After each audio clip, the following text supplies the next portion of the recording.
Pessoal, existe um testemunho que foi legado a nós na trajetória de Paulo, onde ele foi valoroso na fé até o derradeiro momento e deixou com a sua exemplificação bendita um roteiro de não ficar no meio termo, servir a Deus e a Mamon, mas tomar uma decisão por Deus e pelo caminho que o levaria a isso. Na obra Paulo Estevão, Emmanuel vai dizer acerca do momento quando Paulo ele havia desencarnado e existe um recorte em que, no instante ali que ele sentiu a angústia da derradeira repercussão orgânica, ao mesmo tempo ele já ia experimentando um reparador alívio.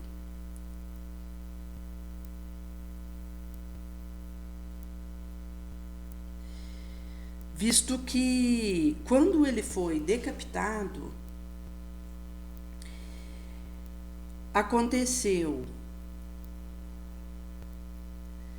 de, inclusive, o algoz queria decepar sua cabeça. Ele estava trêmulo. Paulo, inclusive, avisa para ele para não tremer, para ele cumprir o dever dele até o final. E esse algoz mesmo, inclusive, houvera dito que lastimava ter sido designado para essa questão e que lamentava o que ocorria. Mal sabia ele que para Paulo era uma libertação que iria acontecer e que depois que ele viesse a desencarnar, o seu espírito, ele pairaria muito acima das contingências sombrias do nosso orbe. Por isso que Paulo, inclusive, ele responde dizendo que ele mesmo não seria digno de lástima, mas para ele ter compaixão de si mesmo. Porque ele, Paulo, estava morrendo cumprindo sagrado dever em função da vida que não se apaga e continua a eternidade afora.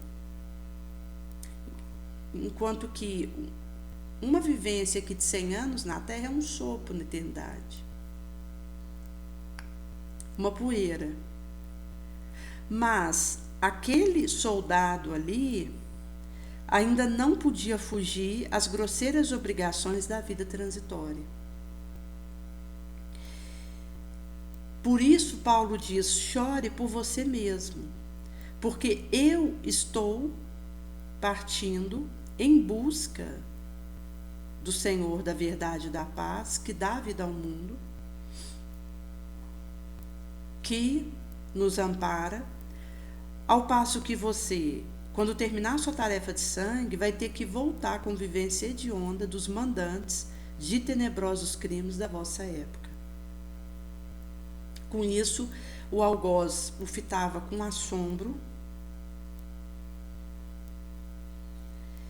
e, inclusive, porque para aquele algoz aconteceria que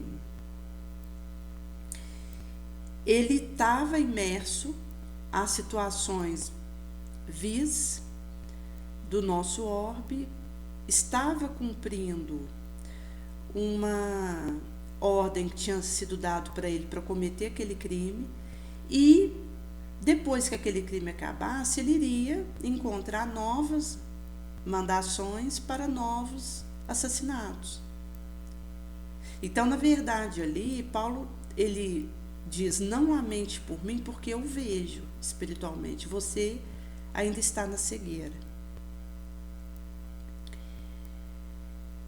E Paulo, então, ele cai. Depois de ter a sua cabeça quase que totalmente seccionada, não articulou palavra alguma, o organismo quebrado embola-se no solo como um horrendo e inútil despojo. O sangue fazia jorro em golfões, nas contrações últimas da agonia rápida, enquanto a expedição fazia o regresso muda penosamente dentro de uma luz triunfante e matinal. Mas para Paulo iniciava ali a adentração na luz, porque o espírito dele houvera levando o evangelho de Jesus para o mundo conhecido da época, e enquanto que ele, ao ter o despertamento ali na porta de Damasco, ao ver Jesus, ele trazia até ali uma série de bagagens, de torturas e de crimes que ele houvera cometido, para erradicar o cristianismo vigente, e consegue, com o caminho de serviço nobre, limpo, divulgando, pipocando a boa nova, sair vitorioso moralmente. E por isso que até o último instante ele não vacilou na sua fé.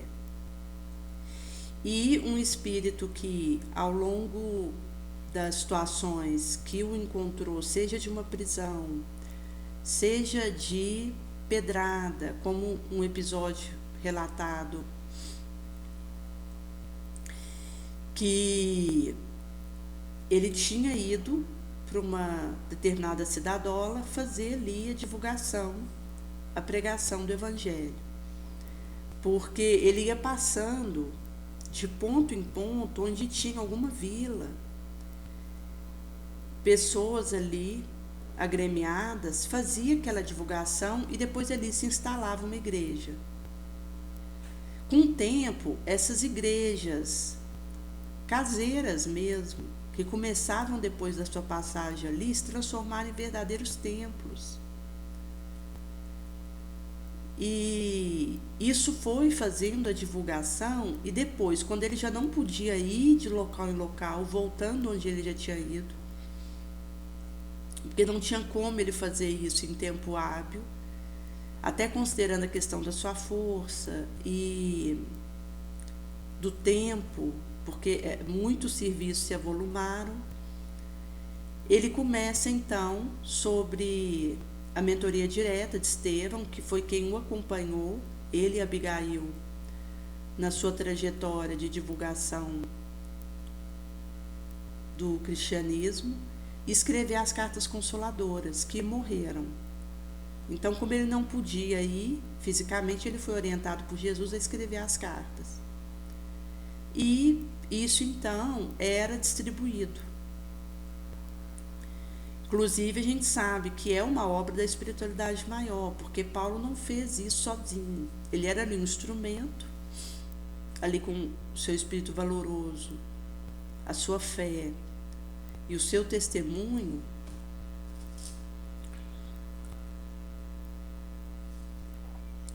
Ele acabou por fazer uma divulgação importante, imprescindível para a propalação da moral do Cristo. E existiu aí a ação da espiritualidade maior nessas cartas que eram precipitadas, divulgação, porque a gente sabe que o trabalho com Jesus, pro humano, é dele mesmo, apesar de nós. E, em sendo assim, existe equipes na espiritualidade maior que tomam aqueles trabalhos para fazer eles acontecerem. Inclusive, a gente sabe que atendimento a encarnado, a desencarnado, não começou com o Espiritismo, porque o Espiritismo, ele se iniciou ali por volta ali de meados de 1800, quando Kardec fez a gloriosa codificação, e que então esse derramamento acontece das verdades consoladoras que Jesus nos houvera prometido, que viriam nos relembrar o que ele nos disse e nos dizer e explicar tantas outras coisas que ele não podia ter feito na época que esteve conosco, porque nós não compreenderíamos. Porque aquilo que ele deixou conosco de parábola, de testemunho, nós ainda não compreendemos. Imagina se ele tivesse falado todas as verdades, que com o tempo ele ia cotejando sobre nós, aí que nós íamos fundir a nossa possibilidade de assimilar alguma coisa. Então Jesus sabiamente aguarda, mas avisou que viria o Consolador, foi a terceira revelação, a bendita doutrina espírita, que tanto nos relembraria o que ele diz, quanto nos traria novas revelações e nos ajudaria a compreender melhor as coisas espirituais. Com isso, acabou que ele então fez ali essa divulgação ali naquele mundo vigente da época, e sob aí o auspício, Estevão, Abigail diretamente, mas dessa pleiade de prepostos do Cristo, que estavam ali fazendo esse evangelho, a moral do Cristo, ser espalhada.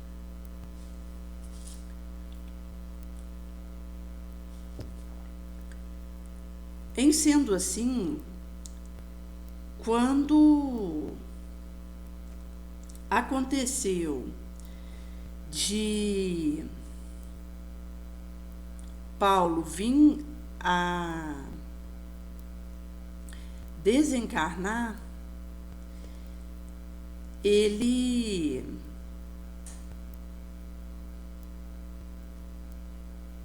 estava com o seu espírito feliz, porque ele já tinha adentrado essa felicidade que nada abala. Porque, inclusive, numa dessas cidadelas que ele houvera ido, ele foi tão apedrejado, que deram por morto a situação dele. Inclusive, teve a ver com uma moça que houvera interessado por ele e acabou tendo ali uma trama, falando que ele tinha algum tipo de participação naquilo. E ele acabou que veio a ser apedrejado por causa da maledicência que espalhou.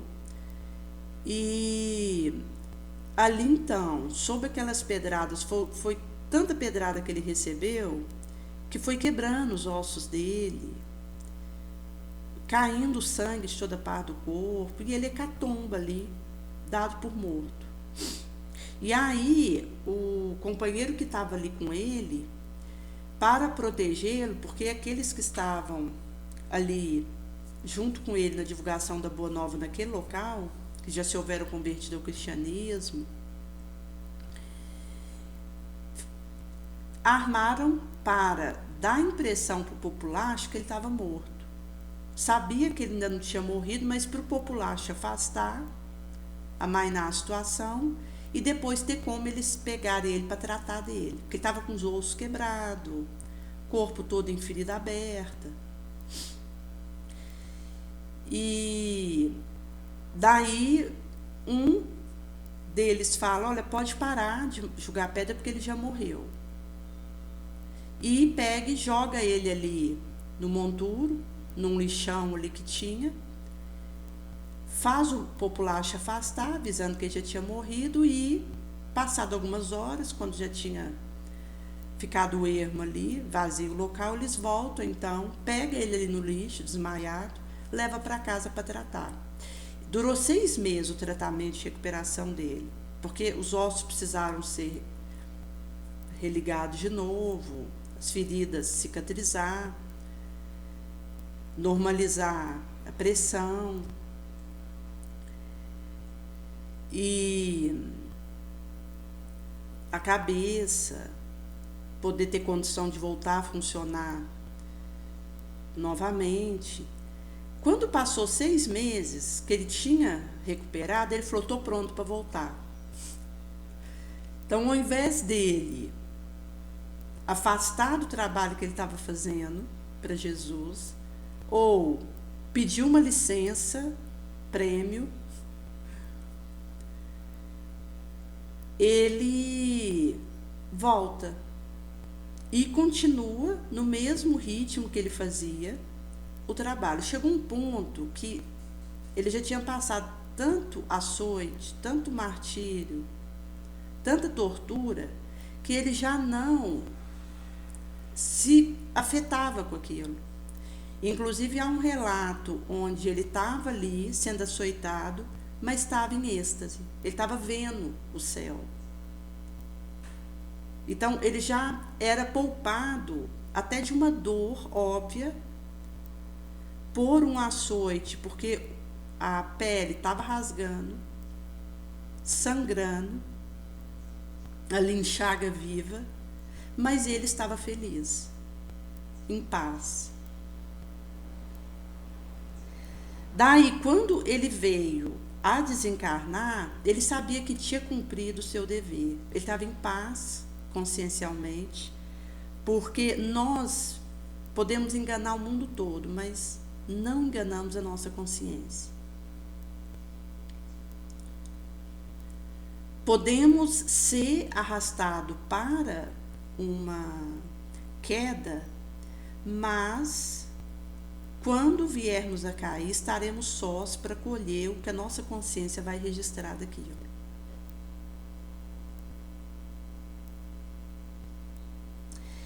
E com isso, quando ele sente então esses momentos derradeiros da repercussão no organismo ali, da decepação, ele passou então a sentir que mão solícita e carinhosa tocava de leve. Isso ia arrancando impressões terríveis dos seus padecimentos amargurosos. Percebeu que ele fora transportado a um distante local e pensou que alguns amigos generosos estavam desejosos de dar-lhe uma assistência em um lugar que fosse mais conveniente para a consolação da tranquila morte. Mas, depois de alguns minutos, ele percebeu que as dores haviam desaparecido totalmente.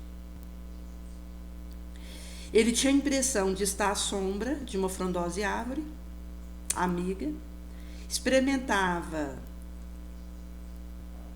a carícia da matinal brisa que passava em fresca lufada.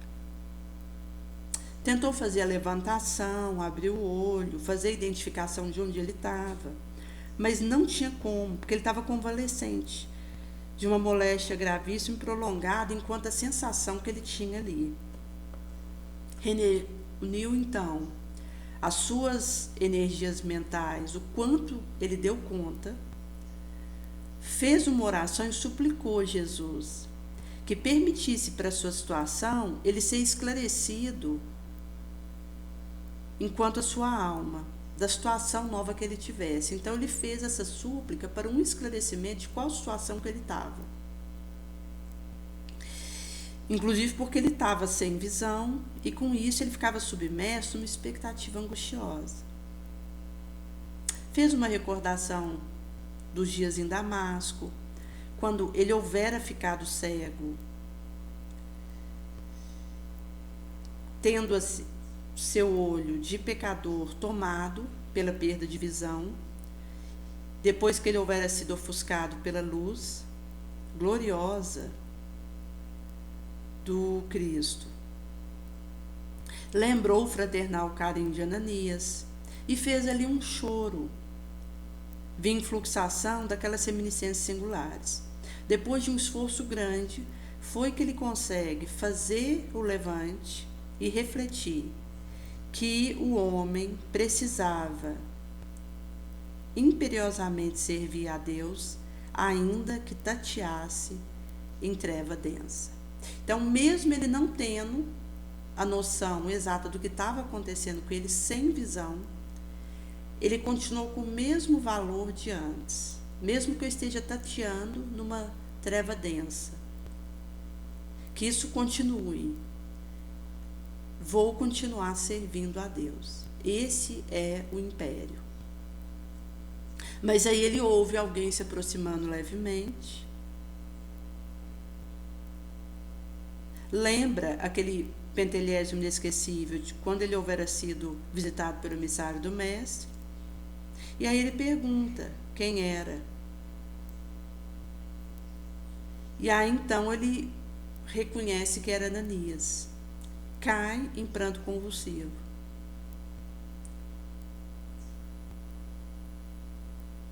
É quando então a Ananias vai dizer para ele para se levantar, porque ele já houvera vencido os inimigos últimos e houvera alcançado a coroa da vitória da vida e tinha atingido planos novos de redenção. Daí ele, afogado em lágrimas de gratidão jubilosa, se levanta, enquanto Ananias, ao pousar a destra nos seus apagados olhos, exclama para ele ver novamente, em nome do Cristo. E diz para ele, desde a revelação lá em Damasco, você houvera dedicado integralmente seus olhos a servir de Jesus. Agora então você contempla as belezas da eterna vida, para que possamos então partir ao encontro do amado Mestre. Então, o trabalhador devotado pôde reconhecer as maravilhas reservadas por Deus aos seus cooperadores no mundo eivado de sombra. Tomado de espanto, nesse estupor, ele identifica o que estava ali em torno dele, sabia que não longe se situava ali a catacumba da Via Ápia.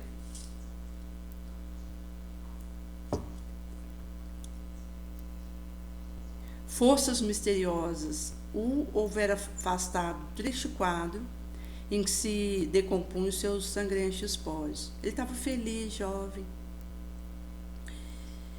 E tinha ali a clareza da grandeza do corpo espiritual no estranho ambiente aos organismos da terra. Não tinha mais ruga da mão, a epiderme não tinha mais cicatriz.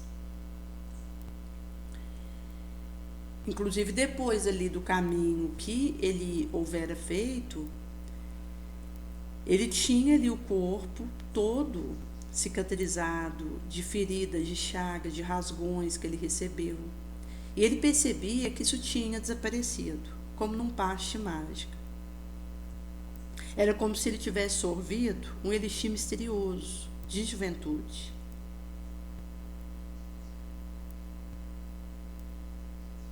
Uma túnica de resplandecente alvura envolvia ondulação graciosa.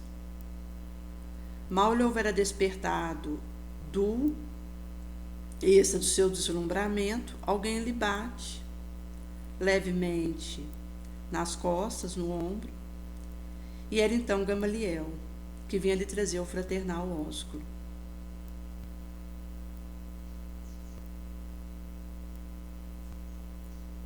E aí começou a chegar outros velhos companheiros ali das suas terrenas lutas, amigos de tempos outros, desvelados irmãos, que lhe vinham trazer as boas-vindas quando ele houvera transposto os umbrais da eternidade do astral.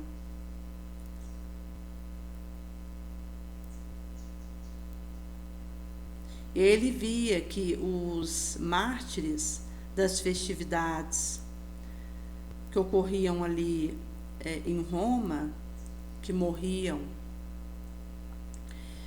ali seja na boca dos leões, seja sob fogueira e diversas outras formas que descobriam ali para supliciar e matar os cristãos,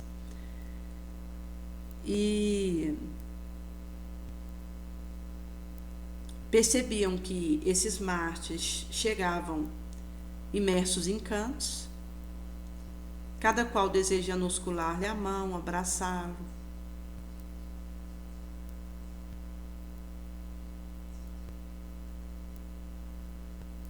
E ele ouve então uma fonte maravilhosa do mais além, uma melodia cariciosa acompanhada de argentinas vozes, que deviam ser angélicas e tinha aí uma intraduzível beleza aí da sua composição para uma linguagem humana, que não teria como fazer uma transposição para o nosso linguajar. Tamanha elevação daquele momento. Então era aí esse hino dos libertados prisioneiros.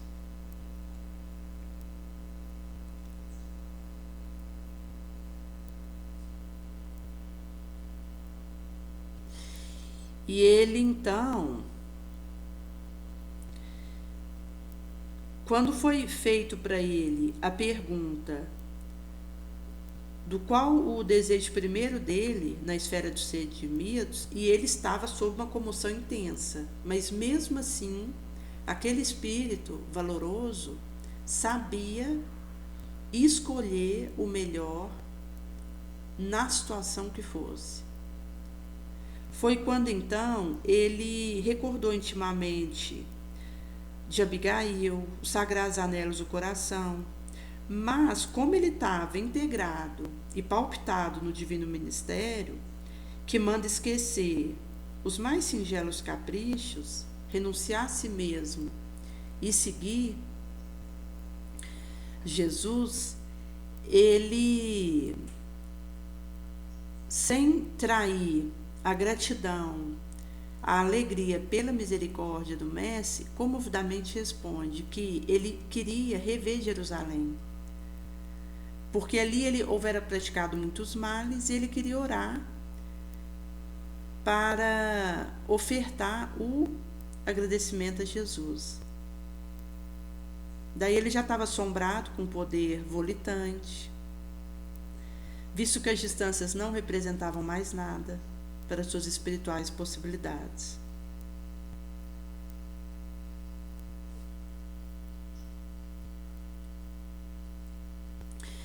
Então continuava fazendo a fluição do mais alto de harmonia de beleza sublimada, hinos que exaltavam a alegria e aventura dos triunfantes trabalhadores e as bênçãos misericordiosas do Todo-Poderoso.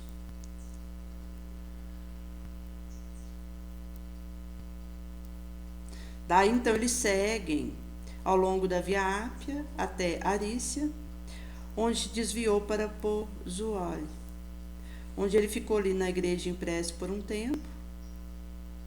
Daí demandaram a ilha de Malta, depois Peloponeso,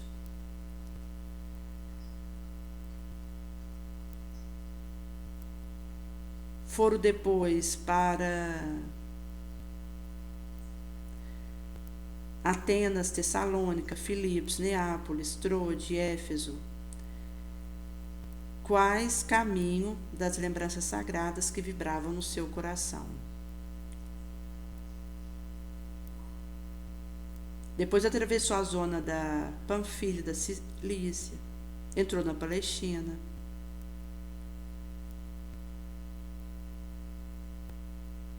Daí ele estava ali sem condição de avaliar a alegria de quando ele houvera chegado ali em Jerusalém sob o azul prodigioso do crepúsculo.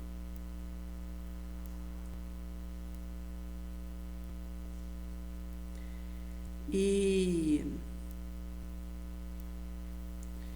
então ele ali, sob aquela gratidão, numa gratidão extasiosa,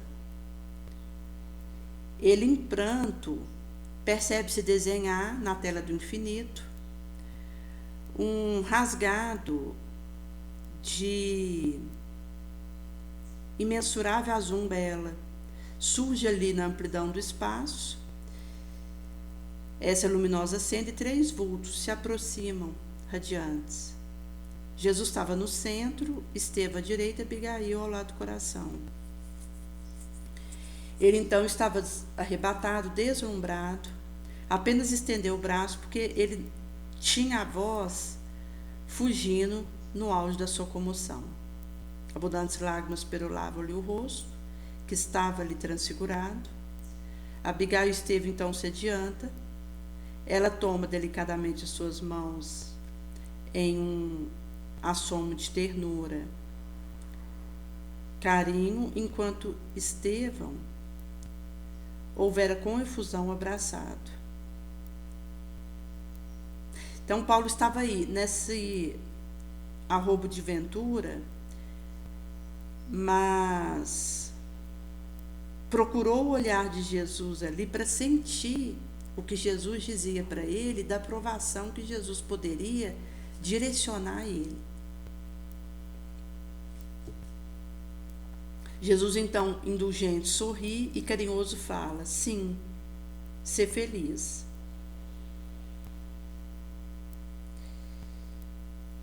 Vem agora para os meus braços, pois é do querer do meu Pai que mártires e verdugos se reúnam para sempre no meu reino de amor.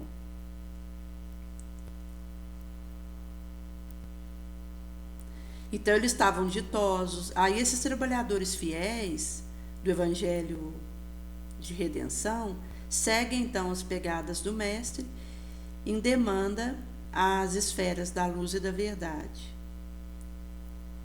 Embaixo, Jerusalém contemplava, olhando ao alto embevecida, aquele vespertino crepúsculo, esperando o luar que não tardaria com os clarões primeiros. E aqui é relatado ali o momento onde Paulo pôde então novamente fortalecer o seu desejo enquanto aquilo que ele houvera repetido ao longo da sua trajetória. Consoante a gente vai falar no Evangelho segundo o Espiritismo, em que no capítulo 16, não se pode servir a Deus e a Mamon,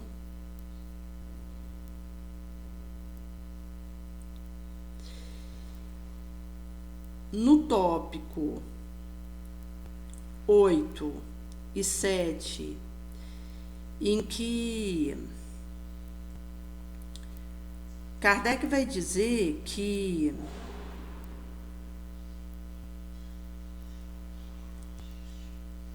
quando nós empregamos com propósito e discernimento que nos foi emprestado, isso é uma capacidade que denotamos de produzir o bem com aquilo que movimentamos.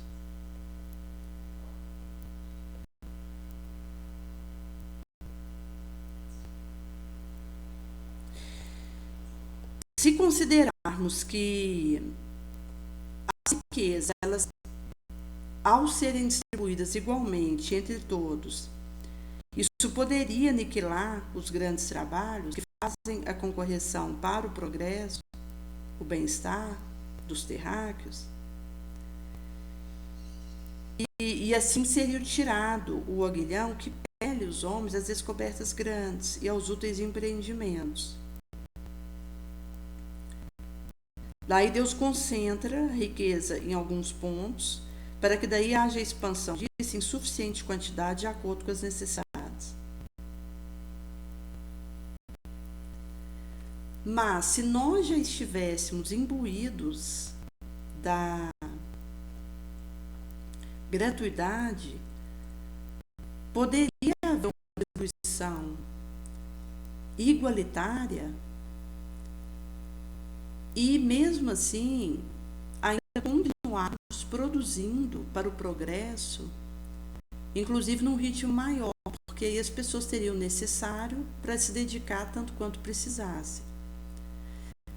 Isso ainda não acontece, é devido aos interesses subalternos que nós trazemos, sombrios,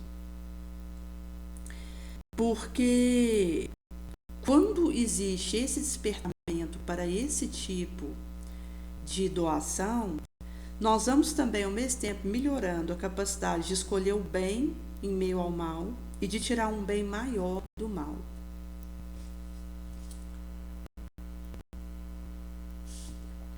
Algo aparentemente ruim pode, de fato, ter acontecido, mas eu me torno capaz de tirar um bem daquilo.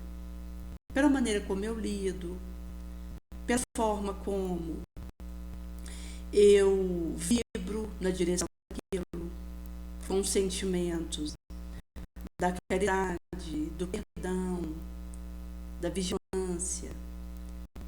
Eu posso, em meio a uma situação aparentemente ruim, em que percebo que, inclusive, meus limites foram extrapolados, ascender sobre aquele revés. Porque a vitória verdadeira, ela é porta adentro da alma. Ela não vai ter um rótulo, uma fachada externa. Então, quando eu tenho o meu limite extrapolado, o espírito valoroso, ele ascende sobre o revés, aí o foro íntimo vai fazer valer. Ele logra, então, ascendência sobre a matéria, fortalece o espírito, consegue desenvolver disciplina, concentrar e fazer o manejo da própria concentração, direcionando ideia, palavra, ação. Como Paulo ali, naquele momento que ele era desencarnado, ele estava cego, confuso, mas ele conseguiu concentrar e deliberar, mesmo que eu permaneça tateando na treva. É imperativo e vou servir a Deus. Isso também é um direcionamento de ideia, palavra, ação, que talha a sabedoria, discernimento dos espíritos, usa insígnia mais puro, reflexiona no maravilhoso, profundo silêncio. A caridade é, então, essa redenção, esse amparo, onde explode vitral mosaico de luz sobre o vulcão passional. E isso também vai nos levando a arremessar de nós vida, força, heroísmo, para lidar com a contingência que for. E é essa resiliência emocional que nos previne do arraste, da repetição do mil nada, da saturação. E com isso a gente vai conseguindo fazer essa vigilância ao invés de preocupação. onde vamos estar atento àquilo que precisa ser resolvido, aquilo que precisa ser olhado para fazer os direcionamentos necessários, mas sem virar uma preocupação. E a vigilância vai tomar o nosso espectro interior, esse estado de vigiar e orar. Porque a vigilância se ela pede essa atenção, esse foco.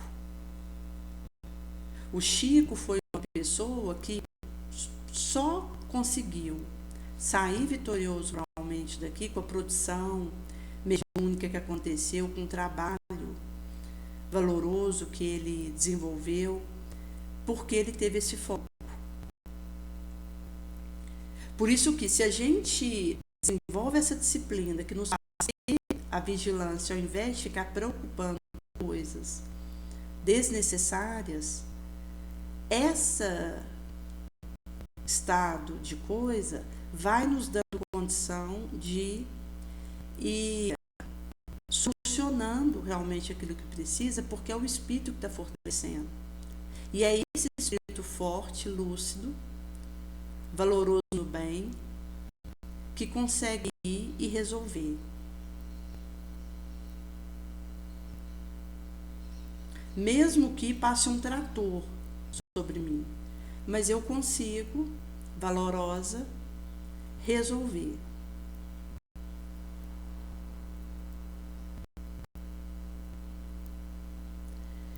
E com isso acaba que nós vamos conseguindo nos desidentificar com o emocional baixo, instintivo, impulsivo, reativo. Vamos quebrando a ação desencadeadora de gatilho, cuja consequência é imprevisível, erradicando o miasma pestilencial, porque vamos então fortalecendo o governo da nossa saúde mental, que eleva o nosso padrão vibratório, expande a consciência e passa a focar no que importa. Aí, esse foco é essa paixão mesmo, pelo foco, por aquilo que importa. E aí, naquilo que importa, com essa paixão que rola essa motivação e alavanca a vontade melhor de alcançar o fanal, sair bem sucedido moralmente da empreitada, nos liberta da paixão envelhecedora e nos coloca acima das contingências meramente terráqueas. Que a gente passa a ter a visão do espírito.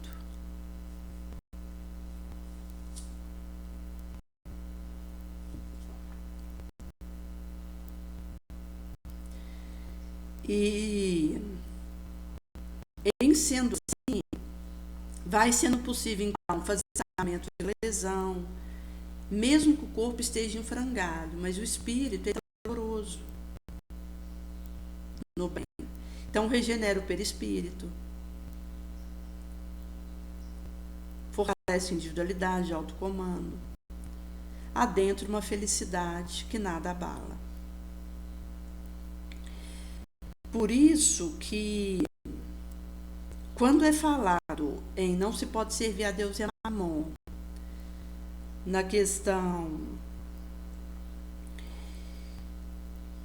do recorte do tópico 7, cabe a nós conseguirmos usar aquilo que movimentamos para fazer produzir o bem daquilo.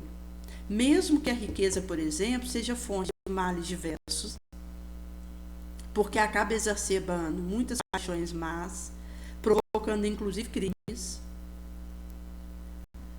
Mas quem está, na verdade, na responsabilidade disso é o homem. Está na paixão envelhecedora e cuja beleza abusa das possibilidades que tem como empréstimo. Aí ele acaba tornando pernicioso algo que poderia ter alguma utilidade para ele, porque a vileza fala mais alto.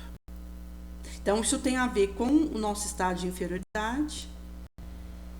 E se a riqueza só produzisse males, Deus não teria posto aqui entre nós e permitido ele estar conosco. Ele colocou porque sabe que compete a nós tirar o bem disso. Porque se nós precisamos tirar o bem meio ao mal e tirar um bem maior do mal mesmo, então nós precisamos também usar algo que é neutro para fazer isso frutificar em benefício.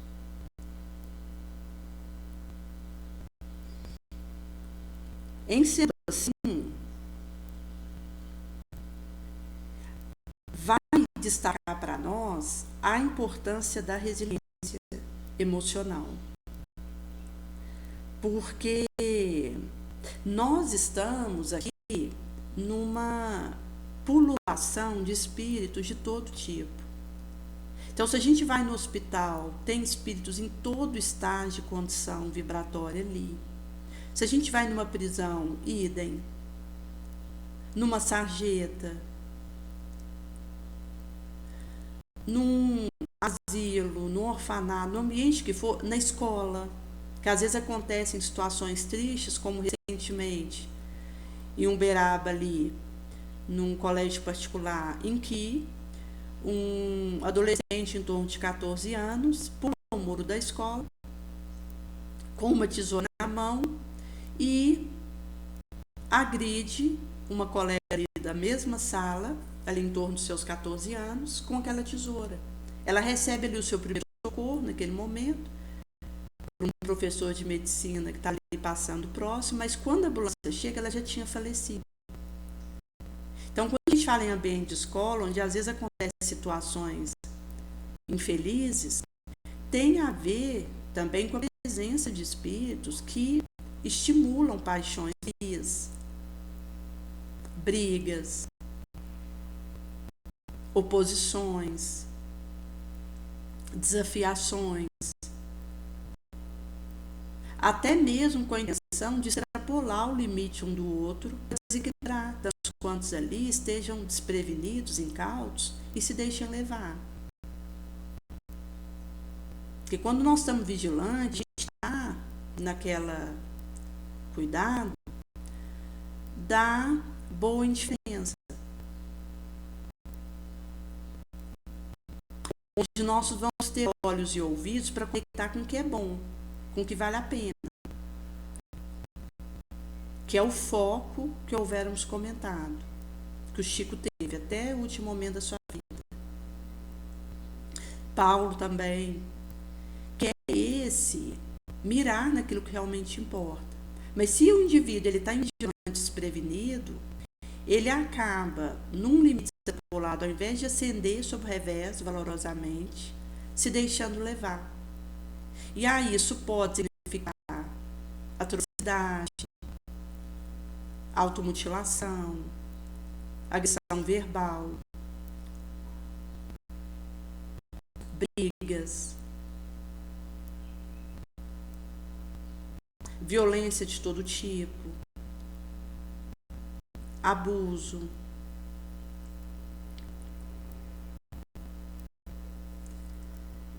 Por isso que, quando a gente fala de fortalecer essa individualidade e de ascender na resiliência emocional, que está junto aí com a resistência, com a renúncia, com a caridade, isso vai nos dando condições de viver de fato aquilo que Jesus ele nos prelia enquanto saímos dos ecos e ermos da solidão, da carência, da desesperação e conseguirmos priorizar a simplicidade, a essência, o que importa e amar o adversário. fazer bem a quem nos odeia, orar por quem nos maltrata, persegue. Porque chegado nesse ponto é um degrau acima que a gente dá. Até porque numa psicosfera de foco, nós estamos preocupados em produzir no bem. E não com aquilo que aconteça por aquilo que aconteça. Mas na produção no bem, ativo, hábil, aonde estivermos.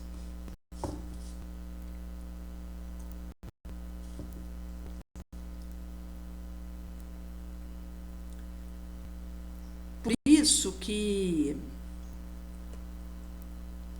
nessa proposta vai sendo possível nós pegarmos a enxada que nos compete nessa gleba e com a questão do afeto, da fé, da esperança, da humildade, vai sendo possível erguer o reino de Deus no terreno mais sólido que tem, que é o coração do terráqueo, onde vai sendo feito o sulco desse solo, seja de indiferença, aqui a ruim, o orgulho, e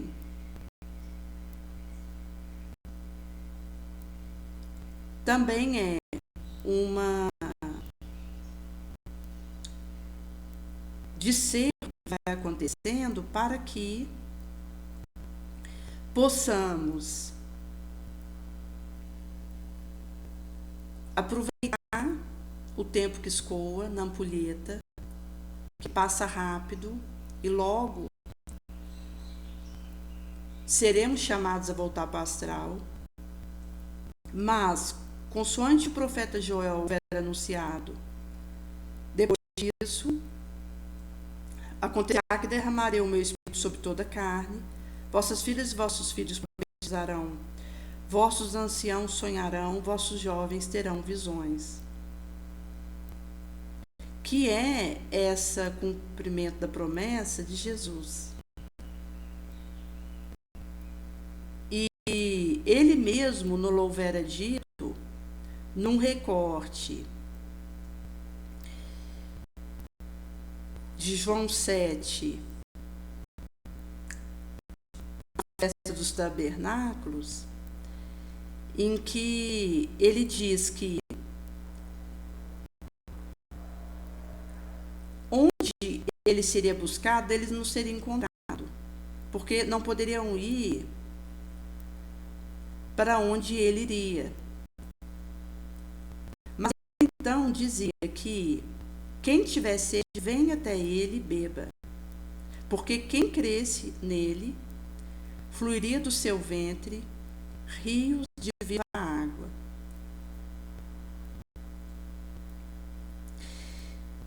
E Deus é Espírito. Consoante ali o derradeiro momento com a samaritana no poço, em que ele diz que da água que ele daria, não faria ter sede, e que faria jorrar do ventre esses rios de viva água, porque Deus é Espírito e procura adoradores que o adorem em espírito